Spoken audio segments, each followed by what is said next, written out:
சங்கீதம் 85:5 கர்த்தாவே, என்றென்றைக்கும் எங்கள் மேல் கோபமாயிருப்பீரோ? தலைமுறை தலைமுறையாக உமது கோபத்தை நீடிக்க பண்ணுவீரோ? உமது ஜனங்கள் உம்மில் மகிழ்ந்திருக்கும்படி நீர் எங்களை திரும்ப உயிர்ப்பிக்க மாட்டீரோ அப்படின்னு சொல்லிட்டு சங்கீதக்காரன் சொல்கிறாரு.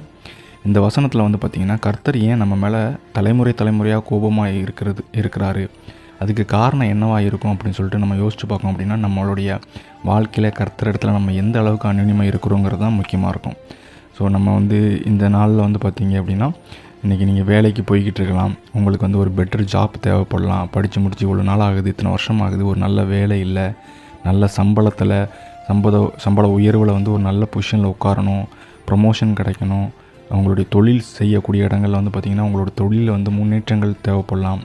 திருமணம் ஆகக்கூடிய வயசில் உங்கள் வீட்டில் பையன் பொண்ணு இருக்கலாம், அவங்களுக்கு திருமண தடையாகலாம். அது மட்டும் இல்லை, உங்களுடைய வாழ்க்கையில் உங்களுக்கு தேவைப்படுற எல்லா வெற்றிகளுக்கும் பிரச்சனையாக இருக்கிறது என்னவாக இருக்கும்னா, நம்மளுடைய அந்யோன்யம், கர்த்தரோடு நம்ம இருக்கக்கூடிய ஐக்கியத்தில் நம்ம எந்த அளவுக்கு குறை வைக்கிறோமோ அந்த அளவுக்கு நம்ம மேலே கர்த்தர் கோபமாக இருக்கிறதுக்கு காரணமாக இருக்கும். நம்மளுடைய வாழ்க்கையில் எல்லா விதமான ஆசீர்வாத தடைகளுக்கும் அதுதான் காரணமாக இருக்கும். ஸோ தினமும் காலைல எழுந்துச்சி ஒரு அதிகாரத்தை வாசித்து ஜெபம் பண்ணி குடும்பமாக குடும்ப ஜெபம் ஏறெடுக்கிறோம் அப்படின்னா, அந்த நாட்களில் அந்த நாளில் நம்ம செய்யக்கூடிய காரியங்கள் எல்லாமே வெற்றியாகவும் ஆசீர்வாதமாகவும் அமையும். அது மட்டும் இல்லை, திரும்ப நைட்டு வீட்டுக்கு குடும்பமாக ஒரு அதிகாரத்தை உட்காந்து வாசித்து ஜெபம் பண்ணிட்டு நம்ம தூங்குறோம்னா அந்த நாள் வெற்றிகரமாக என்ன செய்யும், கர்த்தரோடு ஐக்கியப்படும். ஆமேன்.